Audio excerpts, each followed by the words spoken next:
చంద్రబాబుకి 4 సార్లు అర్జీలు ఇచ్చుకున్నాం, ఏం జరగలే. మీరు అనంతపురం నుంచి వచ్చారు కదమ్మా, ఎవరు చెప్పారు అనంతపురం నుంచి ఇక్కడికి వెళ్ళండి అని? అనంతపురం అంతా ఆగిపోతాను సార్.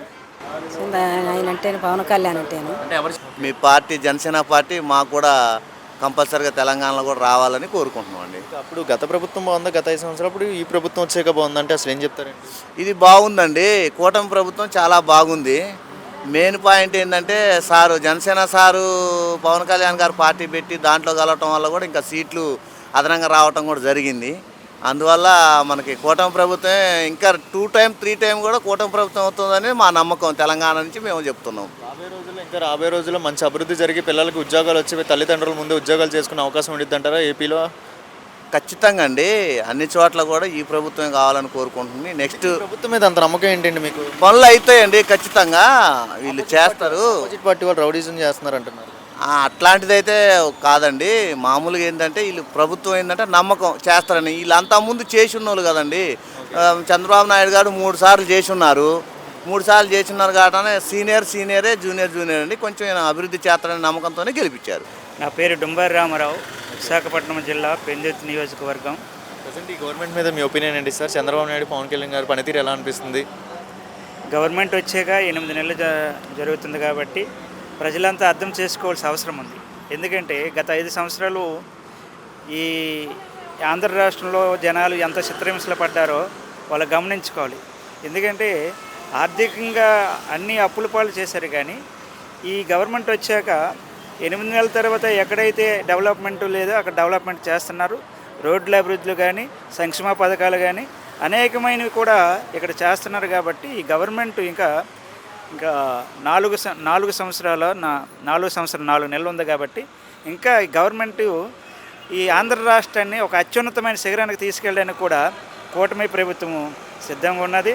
మరి ఏవైతే సెంట్రల్ గవర్నమెంట్ ఫండ్స్ ఉన్నాయో, central government funds Chandrababu Naidu గారు కానీ, పవన్ కళ్యాణ్ గారు కానీ ఎస్సీ, ఎస్టీ, బీసీ, మైనారిటీ వర్గాలకి అందరికీ కూడా ఈ పథకాలు అందేటట్లు కూడా ఆయన వాళ్ళ యొక్క కృషి చేస్తున్నారు.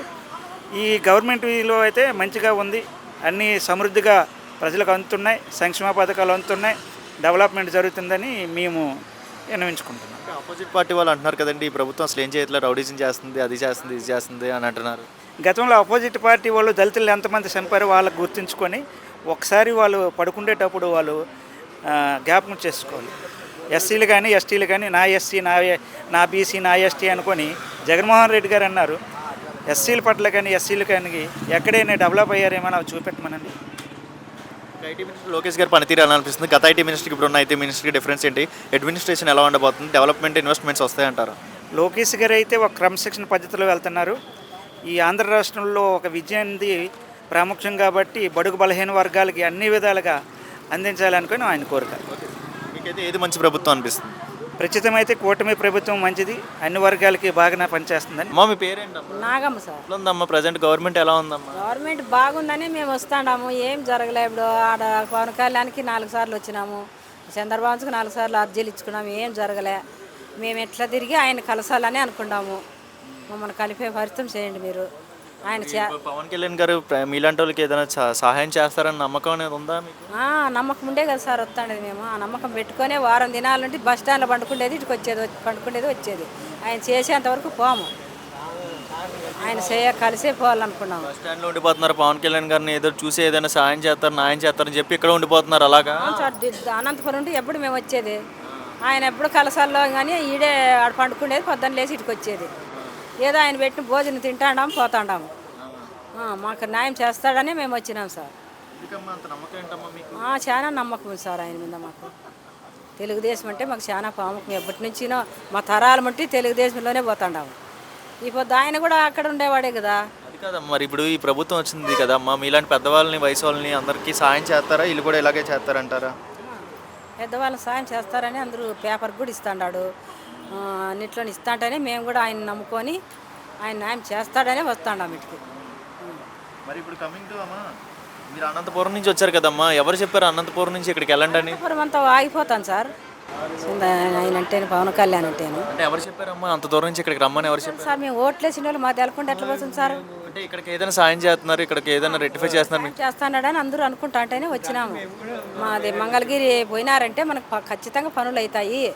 ఆయన కలిసినామంటే అంటే వచ్చినాం సార్. పవన్ కళ్యాణ్ సినిమా నటుడు కదా, చేస్తాడు అసలు. సినిమా నటుడైతే సార్ ఆయన ఒక మాట అట్లుంది కాబట్టి మాకు నమ్మకం, మాకు ఆయన చేస్తాడన్న నమ్మకంతోనే చంద్రబాబు నాయుడు కూడా బాగుండి ఈయన దగ్గరికి వస్తాడు.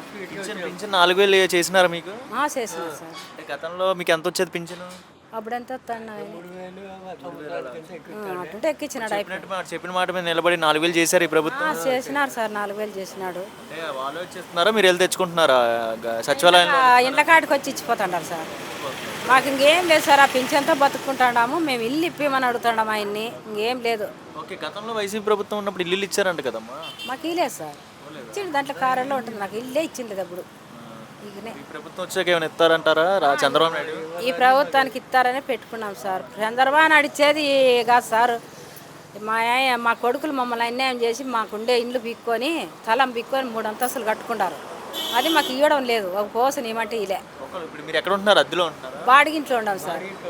అద్దె చిన్నది 4,000, అది కూడా అదే కొడుకులు ఇవ్వట్ల. కొడుకులు ఇవ్వడంలో కడకలు దోసేసినారు. పోండి ఇచ్చేయలేరు కొడుకులు ఇద్దరు. ఏం చెప్పుకుంటా చెప్పుకోపో, ఎవరు చెప్పుకుంటా చెప్పుకోపో. తల్లిదండ్రులుగా మీరు? తల్లిదండ్రులే మరి ఏం చేయలేదు సార్, నువ్వు ఊరుకో ఉండు అని చెప్పి. అదే కొడుకులు బిజీగా ఉన్నారు, మీలాంటి వాళ్ళకి 4,000 పింఛన్ అవుతుంది, మీలాంటి వాళ్ళకి ఏదైనా ఇల్లు ఉంటే కొద్దిగా. అదే సార్, నమస్కారం. మాకు ఇల్లు ఒకటి ఉంటే సార్, మా సొంత ఇల్లు అనిపించుకుంటే సచ్చినా బతికినా మాకు బాగుంటుంది. కొడుకులు అందరూ పెళ్ళిళ్ళు అయిపోతూనే ఉంటారు, వాళ్ళ పనులు వాళ్ళు ఉంటారు. వాళ్ళ పిల్లలు, వాళ్ళ పెన్లాములు, వాళ్ళ భార్యలు వాళ్ళు చూసుకుంటున్నారు సార్. మీలాంటి వాళ్ళు కొద్దిగా ఏదైనా ఇల్లు ఉంటే చిన్న ఇల్లు ఉంటుంటారు ఇంకా అలాగా. అదే ఇల్లు ఉండాలని కోరుకుంటున్నాం సార్. ఇల్లు ఒకటి సాయం చేస్తే ఆయన సార్.